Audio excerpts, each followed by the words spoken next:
Hello student, कैसे हैं आप लोग। आशा है कि आप लोग ठीक होंगे। आज हम लोग एक इम्पोर्टेंट क्वेश्चन के ऊपर डिस्कस करने चल रहे हैं जो एग्जाम के दृष्टि से बहुत इम्पोर्टेंट है। यह क्वेश्चन आपको एग्जाम में श्योर मिलेगा। ठीक, वह क्वेश्चन क्या है इसके ऊपर हम लोग डिस्कस करते हैं और यह बहुत सिंपल है और आपको जनरली 7 से 8 मिनट में यह कंप्लीट हो जाएगा। ओके, हम लोग पढ़ेंगे अनुगमन वेग तथा धारा में संबंध। अनुगमन वेग तथा धारा में संबंध पढ़ने से पहले हम लोग किसमें यह संबंध पढ़ेंगे उसके बाद हम लोग चर्चा कर लेते हैं। ये क्या है, माना एक चालक तार है, ठीक, और चालक तार में क्या होता है, इलेक्ट्रॉन समान रूप से समाहित होता है और यह क्या है, इलेक्ट्रॉनों की संख्या है और v सफिक्स में d क्या है, इलेक्ट्रॉनों का अनुगमन वेग है।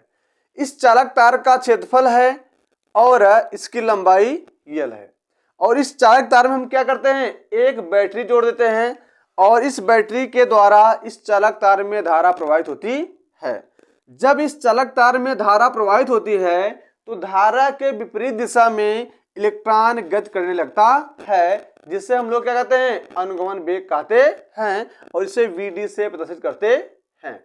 और हम लोग इसके बारे में क्या लिखेंगे, माना एक चालक तार है जिसका क्षेत्रफल a, लंबाई l और चालक तार को वैद्युत सेल से जोड़ने पर चालक तार में इलेक्ट्रॉन धारा के विपरीत दिशा में Vd वेग से गति करने लगते हैं। जब क्या करते हैं, इस चालक तार को हम लोग किसी सेल के द्वारा जोड़ देते हैं तो चालक तार में जो धारा होगा वह P से Q की तरफ प्रवाहित होगा और जो इलेक्ट्रॉन का प्रवाह होगा वह Q से P की तरफ होगा। ओके, इतना लिखने के बाद हम लोग क्या लिखेंगे, चालक तार के प्रति एकांक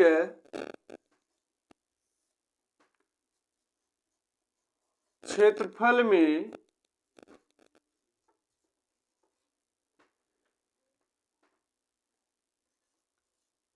इलेक्ट्रॉनों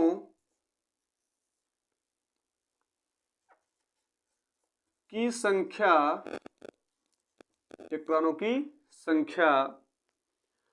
क्या हो जाएगा, प्रति एकांक लंबाई में इलेक्ट्रॉनों की संख्या कितना होगा, n। क्या होगा, प्रति एकांक लंबाई में इलेक्ट्रॉन संख्या कितना होगा, n होगा। ओके, अब हमको क्या करना है, प्रति एकांक आयतन में इलेक्ट्रॉन संख्या कितना है, n है और इस चालक तार के प्रति एकांक आयतन में कुल इलेक्ट्रॉनों की संख्या कितना होगा।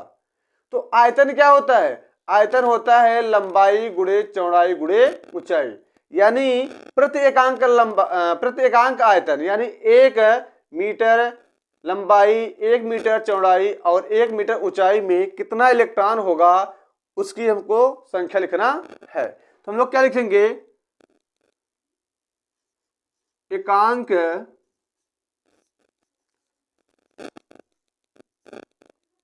आयतन में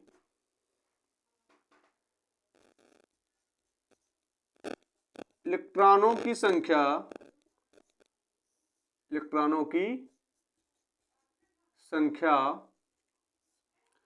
क्या होगा, इलेक्ट्रॉनों की संख्या बराबर होगा n l e। l इसका मतलब है आयतन, क्या, आयतन। तो प्रति एकांक आयतन में इलेक्ट्रॉन संख्या क्या हो जाएगा, n l e। और हम लोग जानते हैं 1 सेकंड में चालक तार में प्रवाहित आवेश क्या होगा, 1 सेकंड में चालक तार में प्रवाहित आवेश क्या होगा, तो ये हो जाएगा, या लिख सकते हैं t सेकंड में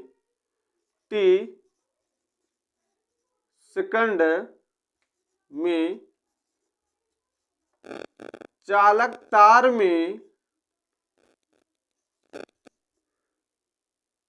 चालक तार में उपस्थित आवेश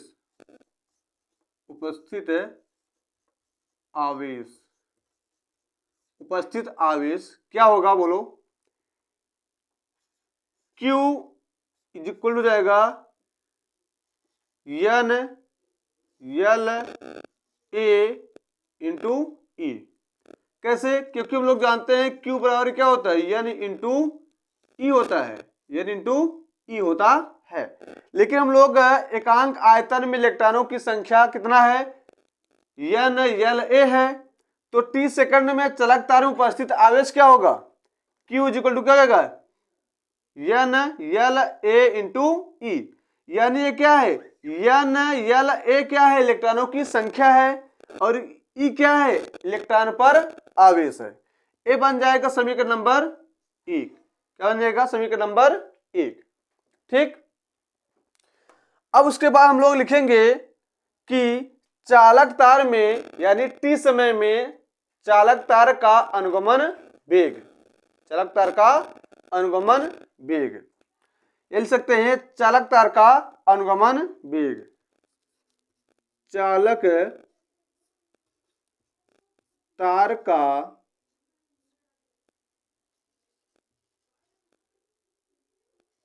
अनुगमन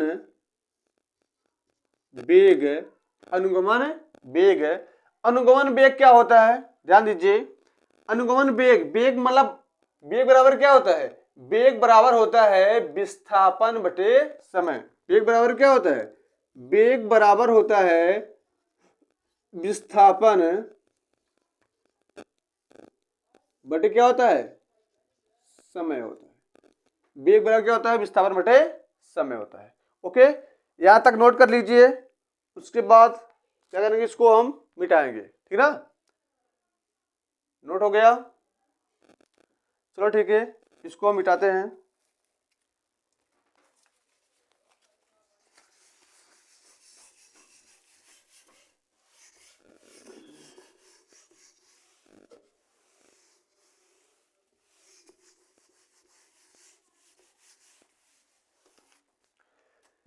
देखो वेग बराबर क्या होता है, विस्थापन बटे समय होता है।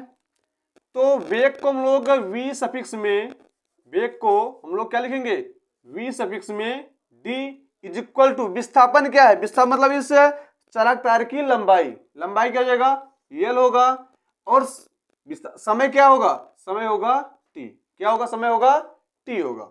अब क्या करते हैं, यहां से हम लोग टाइम निकाल लेते हैं। क्या निकालेंगे, टाइम, यानी हो जाएगा ये T is equal to L upon V D, ये बन जाएगा समीकरण नंबर 2।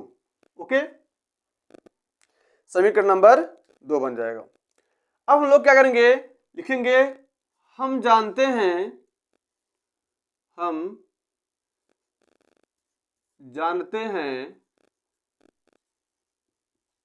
धारा के नियम से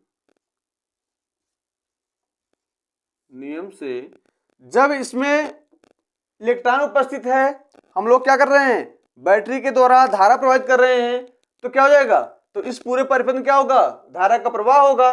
तो धारा हम लोग जानते हैं, धारा बराबर क्या होगा, धारा यानी I इक्वल टू क्या होता है, Q अपान T होता है। I बराबर क्या होता है, Q अपान T होता है। ए बन जाएगा क्या, ए बन जाएगा समीकरण नंबर 3। क्या बन जाएगा, समीकरण नंबर 3। अब हम लोग क्या करेंगे, इसमें कुछ करना नहीं है, समीकरण 1 तथा 2 का मान समीकरण 3 में रखने पर क्या लिखेंगे, समीकरण 1 तथा 2 का मान समीकरण 3 में रखने पर, समीकरण 3 में रखने पर एक का मान क्या है, Q बराबर N L A into E, और समीकरण 2 का मान क्या है, T is equal to L upon V suffix में D। अब इन दोनों का वैल्यू जो है हम इस समीकरण में रख देंगे। ओके, तब ये हो जाएगा I is equal to, Q का स्थान क्या रखेंगे, बोलो, इतना रखेंगे, ये हो जाएगा N L A into E upon T का स्थान पे रखेंगे, बोलो एल अपान हो जाएगा वी सफिक्स में डी। ओके, अब इसको हम मिटा दे रहे हैं। अब बोलो वीडी जो होगा वो कहां जाएगा, वीडी जो होगा वह ऊपर इसका मल्टीप्लाई हो जाएगा, वीडी कहां जाएगा ऊपर, ये हो जाएगा आई इज इक्वल टू जाएगा N L A E into V suffix में डी अपान क्या है, यल बचा है, यल ऐसे लिख लो। अब यल से यल क्या हो जाएगा, कैंसिल हो जाएगा, यानी आई इक्वल टू जाएगा N E A V suffix में डी। यही आपका आंसर हो जाएगा, यही आपका हो जाएगा आंसर हो जाएगा। और यही है क्या, अनुगमन वेग तथा विद्युत धारा में संबंध, अनुगमन वेग तथा विद्युत धारा में संबंध। अर्थात जो धारा होता है यह इतने से मिलकर बना होता है, यानी आई क्या है, धारा है, एन क्या है, चालक तार में इलेक्ट्रॉनों की संख्या है, ई क्या है, इलेक्ट्रॉन पर आवेश है, ए क्या है, चालक तार का क्षेत्रफल है, वी सफिक्स में डी क्या है, यह अनुगमन वेग है, चालक तार में उपस्थित इलेक्ट्रॉनों का अनुगमन वेग है। ओके, आशा है कि आपको यह वीडियो अच्छा लगा होगा और यह एग्जाम के दृष्टि से यानी 2025 में यह जरूर पूछा जाएगा। ये बहुत रिसर्च के द्वारा हम इसको लेकर आए हैं, आप इसको जरूर पढ़िए, अंशाल में देखेंगे तो आपको यह मिलेगा। तो आप इसी प्रकार से पढ़ते रहिए। अगर आपको क्या करना है, अगर आप वीडियो को पॉज करके देखोगे, जहां ना समझ में आए फिर पुनः देखो, आपको जरूर समझ में आएगा। इसी प्रकार पढ़ते रहिए। Thank you all of you, मस्त रहिए, खुश रहिए।